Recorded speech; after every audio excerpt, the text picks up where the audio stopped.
मित्रांनो, शालिनी भक्तिसागरमध्ये तुमचे मनपूर्वक स्वागत आहे। तर मित्रांनो, आज आपण या व्हिडिओच्या माध्यमाने ऐकणार आहोत श्री व्यंकटेश स्तोत्र। तर मित्रांनो, सर्वांनी व्यंकटेश स्तोत्र, महालक्ष्मी अष्टक, श्री सूक्त, विष्णू सहस्रनाम मार्गशीर्ष महिनाभर दररोज ऐका।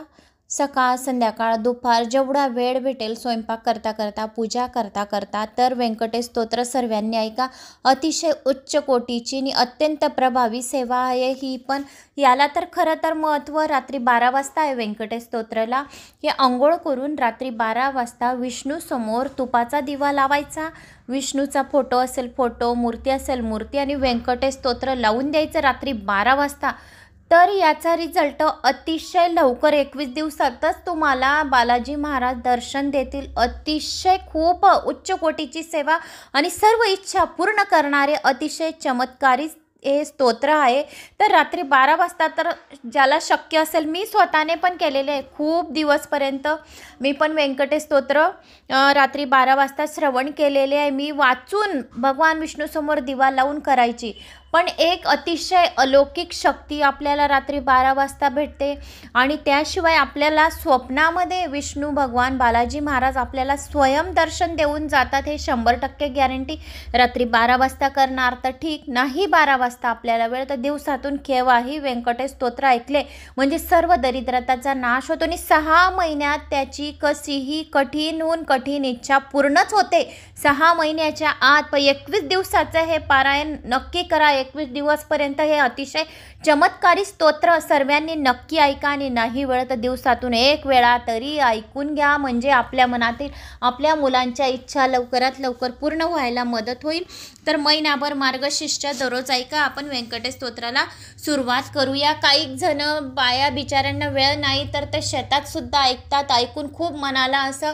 डोळ्यात पाणी येऊन जातं ऐकून। काही जणांच्या कमेंट्स आपण ऐकतो तर आपण घरात बसून आपण सुद्धा ऐकू शकत नाही। काही जणांना तर तेवढा पण वेळ नाही राहत की व्हिडिओ समोर आलाय व्यंकटेश स्तोत्र लावूया, विष्णू सहस्र नावाचं आपण घरात पठण श्रवण करू। याच्याने नकारात्मक शक्ती दूर होते, नजरदोष दूर होतो आणि माता लक्ष्मीचं आगमन होतं। ज्या घरामध्ये विष्णू सहस्रनाम व्यंकटेश स्तोत्र विष्णूंचं नामस्मरण चालू असतं तेथे माता लक्ष्मी धावती भेट घेत असते। ज्या बाया शेतात ऐकतात तर त्यांच्या शेतामध्ये लक्ष्मी माता विराजमानच होईल। तर नक्की आपण तर घरात बसून तरी ऐका, स्वयंपाक करता करता ऐका, म्हणजे माता लक्ष्मीचे शब्द विष्णूंचे शब्द स्वयंपाकात पडतील आणि सर्वांना चांगली बुद्धी आणि प्रगती, यश, कीर्ती, मान सन्मान वाढेल। जिथे जातील तिथे त्यांना प्रगतीच होईल। तर आता आपण व्यंकटेश स्तोत्राला सुरुवात करूया। श्री गणेशाय नमो नमः। वक्रतुंड महाकाय सूर्यकोटी समप्रभ निर्विघ्नं कुरु मे देव सर्वकार्येषु सर्वदा। व्यंकटेश स्तोत्र। ओम श्री व्यंकटेशाय नमः। ओम नमोजी हेरंबा, सगळाती तू पारंबा, आठवण तुझी स्वरूप शोभा, वंदन भावे करीत असे। नमन माझे हंस वाहिनी, वाग्यवर्धे विलासिनी, ग्रंथ वदवया निरूपणी, भावार्थ खानी जया माझे। नमन माझे गुरुवर्या, प्रकाश रूपा तू स्वामी या, स्फूर्ती द्यावी ग्रंथ वदवया, जेने श्रोतीया सुख वाटे। नमन माझे संत सजना आणि योगिया मुनिजना, सकळ श्रोतिया साधुजना। नमन माझे साष्टांगी ग्रंथ ऐका, प्रार्थना शतक महादोषासी दाहक, दोषुनिया वैकुंठ नायक मनोरथ पूर्ण करेल। जय जयाजी व्यंकटरमणा, दया सागरा परिपूर्णा, परमज्योती प्रकाश गहना, करीतो प्रार्थना श्रवण कीजे। जननी परित्वा पाळिले, पित्या परित्वा सांभाळले, सकळ संकटापासून रक्षले, पूर्ण धिदल प्रेम सुख। हे अलौकिक जरी मानावे तरी जग हे सृजले आगवे। जनक जननी पण स्वभावे, सहज आले अंगासी दीननाथा, प्रेमासाठी भक्त रक्षिले संकटी। प्रेम धिदले अपूर्व गोष्टी, भजनांसाठी भक्तांच्या आता परिसावी विज्ञापना। कृपाळू वा लक्ष्मी रमणा, मज घालून गर्भांधाना, अलौकिक रचना दाखवली तुझ न जाणता झालो कष्टी। आता दृढ तुझे पायी घातली मिठी, कृपाळू वा जगजेठी, अपराध पोटी घाले माझ्या। माझ्या अपराधाच्या राशी भेदून गेल्या गगनाशी, दयावंत ऋषिकेशे आपल्या बिद्राशी सत्य करी। पुत्रांचे सहस्र अपराध, माता काय मानी तयाचा खेद। तेव्हा तू कृपाळू गोविंद माय, बाप मज लागी ओढदा माझे, काळे गोरे काय निवडावे निवडणारे। कुचली या वृक्षांची फळे मधुर कोठुनी असतील आराटी लागी मृदुंता कोठुनी असेल कृपावंता पाशनासी गुल्मलता कैशा परी फुट्टिल अपाद मस्तकावरी अन्यायी परी तुझे पदरी पडलो पायी आता रक्ष नाना उपयी करणे तुझ उच्चित स्मरतांचे करीचे श्वान त्याशी सर्व देती मान तैसा तुझा मनवितो दिन हा अपमान कवनांचा लक्ष्मी तुझ्या पायातळी आम्ही भिक्षेसी घालूनी जोळी एनी तुझी बिद्रावळील कैसी राहील गोविंदा कुबेर तुझा भांडारी आम्ही फिरविसी दारोदारी यात पुरुषार्थ मुरारी काय तुझला पै आला द्रौपदीशी वस्त्र अनंता देत होतीसी भाग्यवंता आम्हा लागी कृपणता कोठून आणली गोविंदा मावेची करुणी द्रौपदी सती अन्न पुरवले मध्यरात्री ऋषीवरांच्या बेसल्या पंक्ती तृप्त केल्या क्षणमात्रे अन्यासाठी दाही दिशा आम्ही फिरविशी जगदिशा कृपाळू वा परमपुरुषा करुणा कैशी तुझ नये अंगीकारी या शिरोमणी तुझ प्राथितो मधुर वचने अंगीकारा केलिया झनी मज हातीचे न सोडावे समुद्र अंगीकारला वड वानड तेने अंतरी होतसे विवळ ऐसे असूनी सर्व काळ अंतरी साठविला तयाने कुर्मे पृथ्वीचा घेतला भार तेने सोडिला नाही बडीवार एवढा ब्रह्मांड गोळ थोर त्याचा अंगीकार पै केला शंकर धरिले हाळा हाळा तेने निर्वर्ण झाला गळा परी त्यागिले नाही गोपाळा भक्तवत्सला गोविंदा माझ्या अपराधाच्या परिवर्णित शिनली वैखरी दुष्टपतीत दुराचारी अदमाहून अधम विषय सक्त मंदमती आळशी कृपण कुव्यसनी मलिन मानसी सदा सर्व काळ सजनाशी द्रोह करी सर्वदा वाचो निक्त नाही मधुर अत्यंत जनाशी निष्ठुर सकळ पामरा माझी पामर व्यर्थ पडी बार जगी काम क्रोध मद मत्सरे शरीर त्यांचे बिडार काम कल्पनेसी थार दृढ येथे केला असे 18 भार वनस्पतीची लेखणी समुद्र भरला मशी करून माझे अवगुण लिहिता धरणी तरी लिहिले न जाते ऐसा पतित मी खरा परी तू पतित पावन शारवंदरा तुवा अंगीकार केली या गदाधरा कोण दोष गुण गाणील नीच रथली रायाशी तिसी कोण म्हणेल दाशी लोह लागता परिसांशी पूर्वस्थिती मग कैची गावीचे होते लेंड ओवळ गंगेशी मिळता गंगाजळ कागविष्टेचे झाले पिंपळ दयाशी नित्य कोण म्हणे तसा कुजितो मी अमंगळ परी तुझा मनवितो केवळ कन्या देऊन कुळ मग काय विचारावे जाणत असता अपराधी नर तरी का केला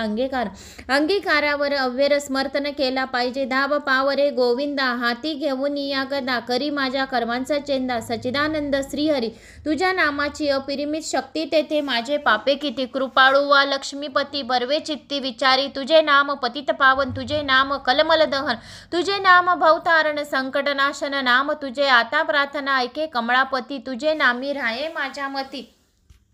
याची मागतो पुढत पुढती परमज्योती व्यंकटेशा तू अनंत तुझी अनंत नामे तया माझी अतिसुंगमे ती मी अल्पमती प्रेमे स्मरणी प्रार्थने करीत असे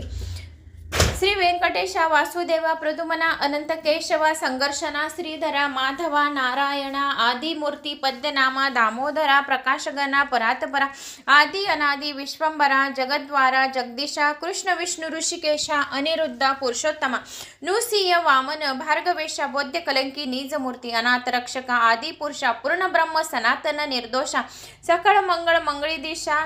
सकळ मंगळ मंगळ दिशा सजन जीवन सुख मूर्ते गुणातीत गुणाज्ञा निज बोध रूपा निमग्गना शुद्ध सात्विक सुज्ञा गुणप्राज्ञा परमेश्वरा श्रीनिधी श्रीवत्सलनाचन धरा भयक्रुध नाशना गिरीधरा दुष्ट दैत्य सहार करा वीर सुखकारा तू एक निखिल निरंजन निर्विकारा विवेक खानी वैरागरा मधुमूर दैत्य सहार करा असुर मर्दना उग्र मूर्ते शंख चक्र गदाधरा गरुड वाहना भक्ती प्रिय करा गोपी मनरंजना सुख करा अखंडित स्वभावे नानाटक सूत्रधरिया जगत पायिका जगर्ता कृपा समुद्रा करुणालया मुनिजन ध्याया मूळ मूर्ती शेषशयना सार्वभौमा वैकुंठवासिया निरुपमा भक्त कैवार्या गुणधामा पाव अम्मा या समय ऐसी प्रार्थना करुणी देवीदास अंतरी आठवला श्री व्यंकटेश स्मरता हृदयी प्रकटला ईश या सुखाशी पार नाही हृदयी अवभिरली मूर्ती त्या सुखाची अलौकिक स्तुती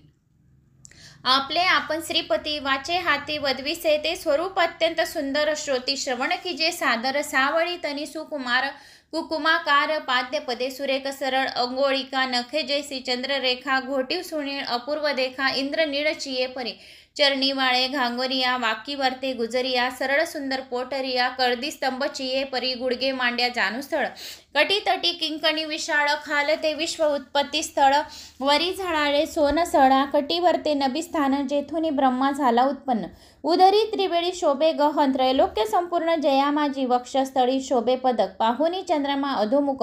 वैजंती करी लख लख विद्युलते चिये परी हृदयी श्रीवत्सलांचन भूषण मिरवी श्री भगवान तयावर्ते कंठस्थान जयासी मुनिजन अवलोकती उभय बाहुदंड सरळ नखे चंद्र परिस्ते जाळ शोभती दोन्ही करकमळ रातो पलचिये परी मनगटी विराजती कंकणे बाहुवटी बाहुभूषणे कंठलेली आभूर्णे सूर्यकिरणे उगवले कंठावरते मुख कमळ हनुवटी अत्यंत सुनेळ मुख चंद्रमा अति निर्मळ भक्त स्नेहाळ गोविंदा दोन्ही अंध्रा माझी दंतपंक्ती जिव्हा जैशी लावण्य ज्योती अंध्रामृत प्राप्तीची गती ते सुख जाणे लक्ष्मी सरळ सुंदर नाशिक जेथे पवनांशी झाले सुख गंडसळीचे तेज अधिक लखलखित दोन्ही भागे त्रिभुवनेचे तेज एकवटले बर्बेपणशी गेसी आले दोन्ही पायातनी धरले तेज नेत्र श्री हरीचे व्यक्त भुकटिया सुनिळा कर्दवनाची अभिनव लीळा कुंडलांच्या फाकती गळा तो सोहळा सुख सोहळा अलौकिक भाळ विशाळ सुरेख वरती शोभे कस्तुरी टिळक केश कुरळ अलौकिक मस्तकावरती शोभती मस्तकी मुकुट आणि किरीटी सभोवती झिळमिळ्यांच्या दाटी त्यावर मयूर पिंचांच्या वेटी ऐसा जगजेटी देखिला ऐसा तू देवादी देव गुणातीत वासुदेव माझ्या भक्तीसव सगन रूप झालासी आता करू तुझी पूजा जगजीवना अधोक्षजा अर्श भावार्थ हा माझा तुझं अर्पण केला से करुणी पंचामृत स्नान शुद्धोदक वरी घालून तुझं करू मंगल स्नान पुरुष सुक्तू करून या वश्र आणि योग पिबत तुझं लागू करी पित्तर्थ गंध अक्षता पुष्प बहुत तुझं लागी समर्पण धूप दीप नैवेद्य फल तांबूल दक्षिण शुद्ध वस्त्रे भूषण गोमिद पद्य रागादी करुण भक्तवत्सल्ला गोविंदा ही पूजा अंगीकारावी परमानंदा नमस्कारुणी पादारविंदा मग प्रदक्षिणा आरंभली ऐशा षोडोपचार पूजा भगवंत यथाविधी पूजला हृदयात मग प्रार्थना आरंभली बहुत वर प्रसाद मागावया जय जयाजी श्रुतिशास्त्र आगमा जय जयाजी गुणातीत ब्रह्मा जय जयाजी हृदयवासिया रामा जगद्वारा जगद्गुरु जय जयाजी पंकजाक्षा जय जयाजी कमळाधीशा जय जयाजी पूर्णपर्शा अव्यक्ता व्यक्ता सुखमूर्ती जय जयाजी भक्त रक्षिका जय जयाजी व्यंकटनायिका जय जयाजी जगपालका भक्ताशी सका तू एक जय जयाजी निरंजना जय जयाजी परातगण जय जयाजी शून्यातीत निर्गुणा परिसाभावी विज्ञापना एक माझी मज लागी देयैसा वर जेणे घडेल परोपकार याची मागणे साचार वारंवार प्रार्थित असे हा ग्रंथ जो पठन करी त्याशी दुःखे नसावे संसारी पठन मात्रे चराचरी विजयी करी जगाते लग्नार्थ्यांचे व्हावे लग्न धनार्थ्यांशी व्हावे धन पुत्रार्थ्यांचे मनोरथ पूर्ण पुत्र देऊन करावे पुत्र विजयी पंडित शतायुषी भाग्यवंत पितृसेविसे अत्यंत रत जायचे चित्त सर्व काळ उदार आणि सर्वज्ञ पुत्र देई भक्ता लागून व्याधिष्ठांची पीडा हरण तत्काळ की जे गोविंदा शय अपस्मार कुष्ठादी रोग ग्रंथ पठणे सरावा योगाभिध्यास योग पठन मात्रे साधावे दरिद्र व्हावा भाग्यवंत शत्रूचा व्हावा निपात सभा व्हावी वश समस्त ग्रंथ पठन करून या विद्यार्थ्यांशी विद्या व्हावी युद्धशस्त्र लागावी पठने जगात कीर्ती व्हावी साधू साधू म्हणून या अंती व्हावे मोक्ष साधन ऐसे प्रार्थनासी दिजे मन एवढी मागते वरदान कृपाने दे गोविंदा प्रसन्न झाला व्यंकटरमण देवदासासी दिदले वरदान कर्तक्षरी माझे वचन यथार्थ जान नेच्छेसी ग्रंथ धरुणी विश्वास पठन करील रात्रिंदिवस त्या लागी मी जगदीश शन एक न विसंबे इच्छा धरुणी करील पठन त्याचे सांगतो मी प्रमाण सर्व कामनेशी जो इच्छा धरेल पठन त्याचे सर्व कामनांचे होईल साधन पठन एक मंडळ पुत्यार्थ्यांना 3 महिने धनार्थ्यांना 21 दिवस पुत्रार्थ्यांना 3 मास 3 महिने कन्नार्थ्यांना शनमास 6 महिने ग्रंथ आधारे वाचावे शय अपस्मार कुष्ठादिरोग इत्यादी साधने प्रयोग त्याशी एक मंडळ सांग पठन करुणी कार्यसिद्धी हे वाक्य माझे नेमस्त ऐसा बोलिला श्री भगवंत साचनमानी जयाची चित्त त्याशी अतपात विश्वास धरील ग्रंथ पढील त्याशी कृपा करील चक्रपाणी वर दिदला कृपा करून अनुभव कळो येईल गजेंद्रियाच्या आकाताशी कैसा पावला ऋषिकेशी प्रल्हादीच्या पाहवार्थाशी स्तंभातून प्रकटला व्रजासाठी गोविंदा गोवर्धन उचलूनी स्वाकनंदा सुखी केले तयेवेळी वच्चे परी भक्तांशी मोही पानावे धनु जैसे मातेच्या स्नेह तुलनेसी त्याच परी घडलेसी ऐसा तू माझा दातार भक्ताशी घालीशी कृपेची पाखर हा तयाचा निर्धार अनाथनाथ नाम तुझे श्री चैतन्य कृपा अलौकिक संतोषिनी वैकुंठ नायक वर दिलेला अलौकिक जेने सुख सकाळशी आग्रंथ लिहिता गोविंद वचनीन धरा बारुदयी वसे परमानंद अनुभव सिद्ध सकाळशी या ग्रंथाचा इतिहास भावे बोलिला विष्णुदास अनिक नागती सायास पठन मात्रे कार्यसिद्धी पार्वतीस उपदेश कैलास नायिका पूर्णानंद प्रेम सुख त्याचा पारण जाणती ब्रह्मादिक मुनी सुरवर विस्मत प्रत्यक्ष प्रकटेल वनमाळी त्रैलोक्य भजत त्रिकाळी ध्याती योगी आणि चंद्रमोळी शेषाद्री पर्वत उभासे देवीदास विनयी श्रोता चतुरा प्रार्थना शतक पठन करा जावा या मोक्षाची या मदिरा काही न लागती सायास एकाग्र चित्ते एकांती अनुष्ठान की जी मध्यरात्री बसून स्वस्थ चित्ती प्रत्यक्ष मूर्ती प्रकटेल तेथे देह भावासी नुरी ठाण अवघा चतुर्भुज देव त्याची चरणी ठेवून भाव वर प्रसाद मागावा इत श्री देवीदास विरचित श्री व्यंकटेश स्तोत्र संपूर्ण। तर मित्रांनो, जो कोणी हा व्यंकटेश स्तोत्राचा पाठ श्रद्धेने आणि एकाग्र चित्ताने करणाऱ्यांना अनेकांना लाभ होतो। व्यंकटेश स्तोत्रांचे व्यंकटेश देवांचा आशीर्वाद मिळतात, सुख समृद्धी घरात नांदते, जीवनातून दुःख आणि संकटे सर्व दूर होतात। तर मला अशी आशा आहे की तुम्हाला व्यंकटेश स्तोत्र आवडलं असेल। आवडल्यास लाईक शेअर सबस्क्राईब करा। काही प्रश्न असतील तर तुम्ही कमेंट्स करून विचारू शकतात।